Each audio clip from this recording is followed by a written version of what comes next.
सर्वश्री प्रधान। नमस्कार मु शुभलक्ष्मी महालिक। नमस्कार आमर टीम ना हूँ टीम उद्भव एवं थीम हूँ समृद्धि भारत आउ टाइटल हूँ टर्न स्ट्रेस इनटू ट्रेजर। आम ये आपण मानक जनइबा चाहूँ जे आपण मैंने किपरि घर व्यवहार कर जिनस को आपण व्यवहार कर सारापर एणे तेणे फपाड़ी दौरान किंतु आम संगठित कर व्यवहार उपयोगी लगे पार आपको ये आम जनवा चाहूँ। आवर्जना नुहे से आमर जे सांग दैनंदिन जीवन में अविच्छेद अंग आलू चोपा प्लास्टिक बोतल आउ चिरा कागज ठीक उपयोग कले आम भविष्य सहज। Thank you.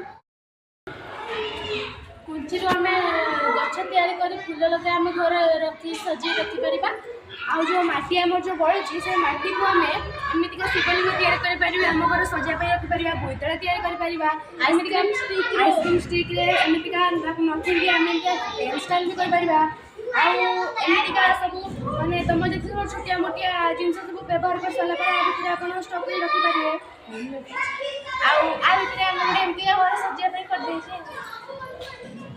तो विभिन्न वस्तु को आम आमर व्यवहार कर सारा पर आम आवर्जना बोली भावी एणे तेणे पकई दे था आम बाहर न फपाड़ी 3 प्रकार डस्टबिन रे आम पकई पार अलग अलग भाव में पकई पार एवं यह आम बाटरे एणे तेणे न फपाड़ी आम विभिन्न प्रकार आम आवश्यक मुताबक आम डेकोरेटिव जिनिस बनाई आम घरे उपयोग कर। सेकेंडली आम विभिन्न आमर किचेन रे बाहर विभिन्न परिबा चोपा आलू चोपा आदि को आम एटी न फपाड़ी आम विभिन्न ऑर्गेनिक फर्टिलाइजर हिसाब से आम व्यवहार कर।